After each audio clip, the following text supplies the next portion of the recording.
Hello ನಮಸ್ಕಾರ ಎಲ್ಲರಿಗೂ friends, ಇವತ್ತು GDS ಒಂದು ಬಿಗ್ ಅಪ್ಡೇಟ್ ಅನ್ನು ತೆಗೆದುಕೊಂಡು ಈ ವರ್ಷ 28,740 ಪೋಸ್ಟ್ಗಳನ್ನು ಕರೆದಿದ್ರು.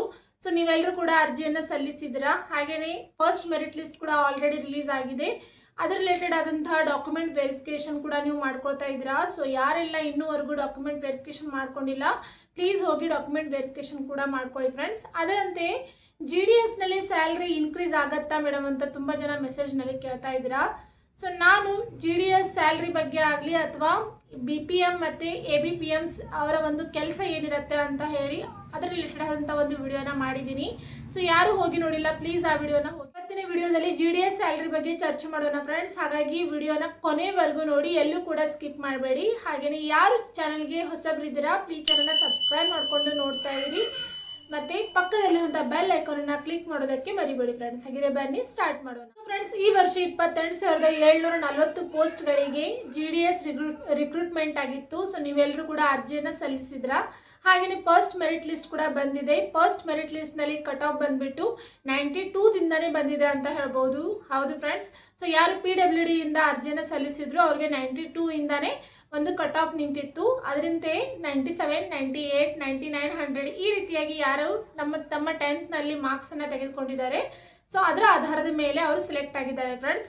ಸೊ ನೀವೆಲ್ಲರೂ ಮೆಸೇಜ್ ಮಾಡ್ತಾ ಇದ್ದೀರಾ, ನಂದು 87 ಆಗಿದೆ, ನಂದು 97 ಆಗಿದೆ, 98 ಆಗಿದೆ, ಆದರೂ ಕೂಡ ನಾನು ಸೆಲೆಕ್ಟ್ ಆಗಿಲ್ಲ ಅಂತ ಹೇಳಿ ನನಗೆ ತುಂಬ ಜನ ಮೆಸೇಜ್ ಮಾಡಿ ಕೇಳ್ತಾ ಇದ್ದೀರಾ ಫ್ರೆಂಡ್ಸ್. ನೋಡಿ, ನೀವು ಕೂಡ 97 ತೊಗೊಂಡಿರ್ತೀರಾ, ಇನ್ನೊಬ್ರು ಕೂಡ 97 ಜನರಲ್ಲೇ ಕ್ಯಾಲ್ಕುಲೇಷನ್ ಮಾಡಿ ಒಂದು ಮೆರಿಟ್ ಲಿಸ್ಟನ್ನು ಅಲ್ಲಿ ಬಿಡುಗಡೆ ಮಾಡ್ತಾರೆ ಫ್ರೆಂಡ್ಸ್.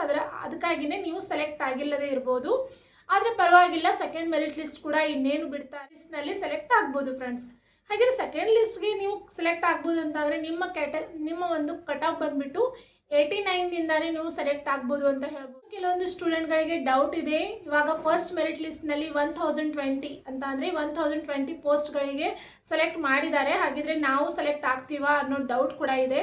ನೋಡಿ ಫ್ರೆಂಡ್ಸ್, ಇವಾಗ ಅವರು 1020 ಪೋಸ್ಟ್ಗಳನ್ನು ಸೆಲೆಕ್ಟ್ ಮಾಡಿದ್ರು ಕೂಡ ಅದರಲ್ಲಿ ಸೆಲೆಕ್ಟ್ ಆಗಿ ಹೊರಗೆ ಬರೋರು ಕೇವಲ 200, 300 ಅಷ್ಟೇ ಇರ್ತಾರೆ. ಯಾಕಂತಂದರೆ ಕೆಲವೊಬ್ರು ಡಾಕ್ಯುಮೆಂಟ್ ಸರಿಯಾಗಿರೋದಿಲ್ಲ, ಇಲ್ಲಾಂದರೆ ಕೆಲವೊಬ್ರು ಫೇಕ್ ಆಗಿ ಡಾಕ್ಯುಮೆಂಟನ್ನು ಅಪ್ಲೋಡ್ ಮಾಡಿರ್ತಾರೆ, ಇನ್ನು ಕೆಲವೊಬ್ಬರಿಗೆ ಕಾಸ್ಟ್ ಸರ್ಟಿಫಿಕೇಟ್ ಇರೋದಿಲ್ಲ, ಇನ್ನು ಕೆಲವರದ್ದು ಬೇರೆ ಬೇರೆ ಪ್ರಾಬ್ಲಮ್ಗಳು ಇರುತ್ತೆ. ಅದರಿಂದಾಗಿ ಏನಾಗುತ್ತೆ, ಅವರು ರಿಜೆಕ್ಟ್ ಆಗಿ ಹೊರಗೆ ಬರೋ ಚಾನ್ಸಸ್ ಇರುತ್ತೆ.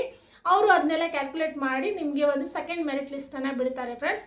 ಸೊ ಯಾರೆಲ್ಲ 97 ಇದೆ, ನಂದು 96 ಇದೆ, 89 ಇದೆ ಮೇಡಮ್, ಆದರೂ ಕೂಡ ಸೆಲೆಕ್ಟ್ ಆಗಿಲ್ಲ ಅಂತ ವರಿ ಮಾಡ್ಕೊಳ್ತಾ ಇದ್ದೀರಾ, ಪ್ಲೀಸ್ ಎಲ್ಲರೂ ಕಾಯ್ತಾ ಇರಿ. ಸೆಕೆಂಡ್ ಮೆರಿಟ್ ಲಿಸ್ಟ್ ನಿಮ್ಮ ಒಂದು ಏಪ್ರಿಲ್ನ ಫಸ್ಟ್ ವೀಕ್ನಲ್ಲಿನೇ ಬರುತ್ತೆ ಫ್ರೆಂಡ್ಸ್.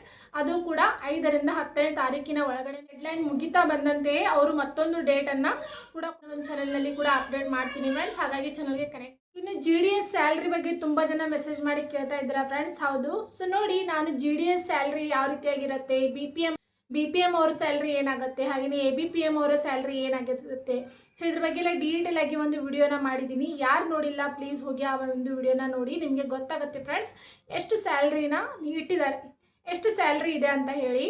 ಅದರಂತೆ ಈ ವರ್ಷ 26, 27ನೇ ಸಾಲಿನ ಒಂದು ಸ್ಯಾಲ್ರಿ ಇನ್ಕ್ರೀಸ್ ಮಾಡಿದ್ದಾರೆ ಅಂತ ಹೇಳ್ಬೋದು. ಹೌದು.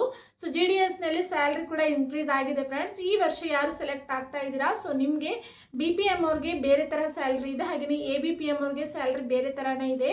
ಸೊ GDS ಯಾವಾಗಲೂ ಕೂಡ 7th ಪೇನಲ್ಲಿ ಬರ್ತಾ ಇದೆ. ಹಾಗೆಯೇ ಈ ವರ್ಷದಿಂದ 8th ಪೇನ ಮಾಡ್ತೀನಿ ಅಂತ ಹೇಳ್ತಾ ಇದ್ದಾರೆ. ಸೊ 8th ಪೇನ ಮಾಡಿದ್ರೆ ನಿಮಗೆ ಸ್ಯಾಲ್ರಿ ಕೂಡ ಇನ್ಕ್ರೀಸ್ ಆಗುತ್ತೆ ಫ್ರೆಂಡ್ಸ್. ಅಂತ ಅಂದರೆ ನಿಮ್ಮ ಸ್ಯಾಲ್ರಿ ಎಷ್ಟಿರುತ್ತೆ ಅದಕ್ಕೆ ಒಂದು 1,000 ಅಥವಾ 2,000 ಹೀಗೆ ಇನ್ಕ್ರೀಸ್ ಆಗಿ ನಿಮಗೆ ಬರುತ್ತೆ. ಇದರಿಂದಾಗಿ ನಿಮ್ಮ ಒಂದು ಸ್ಯಾಲ್ರಿ 20,000 ತನಕ ಕೂಡ ಹೋಗ್ಬೋದು. ಹಾಗಾಗಿ ಹೇಳ್ತಾ ಇದ್ದೀನಿ, ಯಾರೆಲ್ಲ ಸೆಲೆಕ್ಟ್ ಆಗಿದ್ದೀರಾ ಪ್ಲೀಸ್ ನಿಮ್ಮ ಡಾಕ್ಯುಮೆಂಟ್ ವೆರಿಫಿಕೇಶನ್ ಮಾಡ್ಕೊಳ್ಳಿ ಫ್ರೆಂಡ್ಸ್. ಡಾಕ್ಯುಮೆಂಟ್ ವೆರಿಫಿಕೇಶನ್ ಮಾಡ್ಕೊಂಡ ಮೇಲೇ ನೀವು ಸೆಲೆಕ್ಟ್ ಆಗ್ಬೋದು.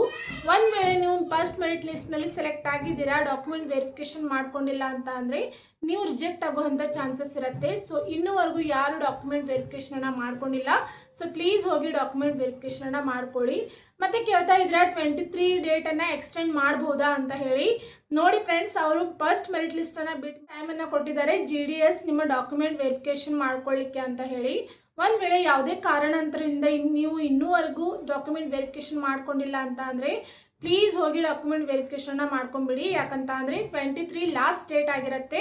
ಸೊ ಲಾಸ್ಟ್ ಡೇ ಅವರು 5 o'clock ತನಕ ನಿಮ್ಮ ಒಂದು ಡಾಕ್ಯುಮೆಂಟ್ ವೆರಿಫಿಕೇಶನನ್ನು ಮಾಡ್ಕೊಳ್ತಾರೆ. ಅದಾದ ನಂತರ ನೀವು ಹೋದರೂ ಕೂಡ ನಿಮ್ಮ ಡಾಕ್ಯುಮೆಂಟ್ ವೆರಿಫಿಕೇಷನಲ್ಲಿ ಮಾಡ್ಕೊಳ್ಳೋದಿಲ್ಲ ಫ್ರೆಂಡ್ಸ್. ಹಾಗಾಗಿನೇ ಯಾವ ಡಿಸ್ಟ್ರಿಕ್ನಲ್ಲಿ ಹಾಗೆಯೇ ಯಾವ ಒಂದು ಡಿವಿಷನ್ನಲ್ಲಿ ನೀವು ಸೆಲೆಕ್ಟ್ ಆಗಿದ್ದೀರಾ, ಸೊ ನಿಮ್ಮ ಒಂದು PDF ನೇಮ್ ಮುಂದೆನೇ ಕೊಟ್ಟಿರ್ತಾರೆ. ಸೊ ಆ ಒಂದು ಡಿಸ್ಟ್ರಿಕ್ಗೆ ಹೋಗಿ ನಿಮ್ಮ ಡಾಕ್ಯುಮೆಂಟ್ ವೆರಿಫಿಕೇಷನ್ನ ಮಾಡ್ಕೊಳ್ಳಿ ಫ್ರೆಂಡ್ಸ್. ಬೇಗ ಮಾಡ್ಕೊಳ್ಳೋದ್ರಿಂದ ನೀವು ಬೇಗ ಸೆಲೆಕ್ಟ್ ಆಗುವಂಥ ಚಾನ್ಸಸ್ ಇರುತ್ತೆ. ಪ್ರಶ್ನೆನ ಕೇಳ್ತಾ ಇದ್ದೀರಾ, ಮೇಡಮ್ ಹೇಗೆ ರಿಸಲ್ಟ್ ಹೇಗೆ ಚೆಕ್ ಮಾಡೋದು ಅಂತ ಕೇಳ್ತಾ ಇದ್ದೀರಾ. ನೋಡಿ ಫ್ರೆಂಡ್ಸ್, ನಾನು ರಿಸಲ್ಟ್ ಚೆಕ್ ಮಾಡೋ ರಿಲೇಟೆಡ್ ಆಗಿ 3 ವಿಡಿಯೋಸ್ಗಳನ್ನು ಮಾಡಿದ್ದೀನಿ. ಹಾಗೆಯೇ ಯಾವ ಒಂದು ಡಿಸ್ಟ್ರಿಕ್ನಲ್ಲಿ ನೀವು ಹೋಗಿ ವೆರಿಫಿಕೇಷನನ್ನು ಮಾಡ್ಕೊಳ್ಬೇಕು, ಹಾಗೆಯೇ ಇಂಪಾರ್ಟೆಂಟ್ ಆಗಿರುವ ಡಾಕ್ಯುಮೆಂಟ್ಸ್ಗಳು ಯಾವುವು ಅನ್ನೋದ್ರ ಬಗ್ಗೆ ಕೂಡ ಪ್ರಶ್ನೆನ ಕೇಳ್ತಾ ಇದ್ದೀರಾ. ಅದರ ರಿಲೇಟೆಡ್ ಆಗಿ 3 ವಿಡಿಯೋಸ್ಗಳನ್ನು ಮಾಡಿದ್ದೀನಿ. ಯಾರು ಪ್ಲೀಸ್ ಹೋಗಿ ನೋಡಿಲ್ಲ ಆ ವಿಡಿಯೋಸ್ಗಳನ್ನು ಹೋಗಿ ನೋಡಿ. ಅದರಲ್ಲಿ ಡೀಟೇಲ್ ಆಗಿ ನಿಮ್ಮ ಹತ್ರ ಯಾವ ಡಾಕ್ಯುಮೆಂಟ್ಸ್ಗಳು ಇರಬೇಕು ಮತ್ತು ಯಾವ ಇಂಪಾರ್ಟೆಂಟ್ ಡಾಕ್ಯುಮೆಂಟ್ಗಳು ನಿಮಗೆ ಬೇಕೇ ಬೇಕು ಅನ್ನೋದನ್ನು ಕೂಡ ಡೀಟೇಲ್ ಆಗಿ ತಿಳಿಸಿ ಹೇಳಿದ್ದೀನಿ ಫ್ರೆಂಡ್ಸ್. ಹಾಗಾಗಿ ವಿಡಿಯೋನ ನೋಡಿ. ಅದರಲ್ಲಿ ಏನಾದ್ರು ಡೌಟ್ ಬಂದರೆ ನೀವು ನನಗೆ ಪ್ರಶ್ನೆಯನ್ನು ಕೇಳ್ಬೋದು ಫ್ರೆಂಡ್ಸ್. ನಾನು ಅದಕ್ಕೆ ಖಂಡಿತವಾಗ್ಲೂ ಉತ್ತರಿಸಿ. ಸರ್ಟಿಫಿಕೇಟ್ ಬಗ್ಗೆ ತುಂಬಾ ಜನ ಕೇಳ್ತಾ ಇದ್ರಾ. ನೋಡಿ ಫ್ರೆಂಡ್ಸ್, ನಿಮ್ಮ ಹತ್ರ ಇದ್ದರೆ ಕಂಪ್ಯೂಟರ್ ಸರ್ಟಿಫಿಕೇಟನ್ನು ತೆಗೆದುಕೊಂಡು ಹೋಗಿ. ಒಂದು ವೇಳೆ ಇಲ್ಲ ಅಂತ ಅಂದರೆ ಪರವಾಗಿಲ್ಲ, ಆದರೆ ನನ್ನ ಅನಿಸಿಕೆ ನಿಮ್ಮ ಹತ್ರ ಇರಬೇಕು ಅಂತಲೇ ಹೇಳ್ತಾ ಇದ್ದೀನಿ. ಯಾಕಂದರೆ ನೀವು ಇಷ್ಟೊಂದು ಕಷ್ಟಪಟ್ಟು ಸೆಲೆಕ್ಟ್ ಆಗಿರ್ತೀರಾ, ಒಂದು ವೆರಿಫಿಕೇಷನಲ್ಲಿ ರಿಜೆಕ್ಟ್ ಆದರೆ ಅದಕ್ಕೋಸ್ಕರನೇ ಹೇಳ್ತಾ ಇದ್ದೀನಿ. ಅವರು ಯಾವ ಸರ್ಟಿಫಿಕೇಟ್ಗಳನ್ನು ಹೇಳಿದ್ದಾರೆ, ಸೊ ಆ ಸರ್ಟಿಫಿಕೇಟ್ಗಳನ್ನು ನಿಮ್ಮ ಹತ್ರ ಇಟ್ಕೊಳ್ಳೋದು ಬೆಟರ್ ಅಂತ ನಾನು ಹೇಳ್ತೀನಿ ಫ್ರೆಂಡ್ಸ್. ಇದಾಗಿತ್ತು ಇವತ್ತಿನ ವಿಷಯ. ಸೊ ಈ ವಿಡಿಯೋ ನಿಮಗೆ ಸ್ವಲ್ಪವಾದರೂ ಇಂಟ್ರೆಸ್ಟಿಂಗ್ ಆಗಿದ್ರೆ ಹಾಗೆಯೇ ಇನ್ಫಾರ್ಮೇಟಿವ್ ಅಂತ ಅನಿಸಿದ್ರೆ ಪ್ಲೀಸ್ ಚಾನಲ್ನ ಸಬ್ಸ್ಕ್ರೈಬ್ ಮಾಡ್ಕೊಳ್ಳೋದನ್ನು ಮರಿಬೇಡಿ. ಹಾಗೆಯೇ ಈ ಒಂದು ಚಾನಲ್ನಲ್ಲಿ ನಿಮಗೆ ಜಿ ಡಿ ಎಸ್ ರಿಲೇಟೆಡ್ ಅಂತ ಅಪ್ಡೇಟ್ಗಳಾಗಿರ್ಬೋದು ಮತ್ತು ಯೂಟ್ಯೂಬ್ ರೇಟ್ಗಳಾಗಿರ್ಬೋದು, ಹಾಗೆಯೇ ಗೌರ್ಮೆಂಟ್ ಜಾಬ್, ಪ್ರೈವೇಟ್ ಜಾಬ್ ಇದರ ರಿಲೇಟೆಡ್ ಆದಂಥ ಅಪ್ಡೇಟ್ಗಳಾಗಿರ್ಬೋದು ಎಲ್ಲ ಕೂಡ ಇದೇ ಚಾನಲ್ನಲ್ಲಿ ಸಿಗುತ್ತೆ ಫ್ರೆಂಡ್ಸ್. ಹಾಗಾಗಿನೇ ಚಾನಲ್ಗೆ ಕನೆಕ್ಟ್ ಆಗಿರಿ. ಮತ್ತು ನಿಮಗೆ ಗೌರ್ಮೆಂಟ್ ಜಾಬ್ ಬಗ್ಗೆ ಬೇಕಾ ಅಥವಾ ಪ್ರೈವೇಟ್ ಜಾಬ್ ಬಗ್ಗೆ ಬೇಕಾ ಇನ್ಫಾರ್ಮೇಷನ್ ಅಂತ ನೀವು ನನಗೆ ಮೆಸೇಜ್ ಬಾಕ್ಸ್ನಲ್ಲಿ ತಿಳಿಸಿದ್ರೆ ನಾನು ಅದರ ರಿಲೇಟೆಡ್ ಅಂತ ವಿಡಿಯೋಸ್ಗಳನ್ನೇ ಮುಂದೆ ಮಾಡ್ತೀನಿ ಅಂತ ಹೇಳ್ತಾ ಇವತ್ತಿನ ವಿಡಿಯೋ ಇಲ್ಲೇ ಮುಗಿಸ್ತಾ ಇದ್ದೀನಿ. ಮುಂದೆ ಸಿಗೋಣ. ಅಲ್ಲಿವರೆಗೂ ಬಾಯ್.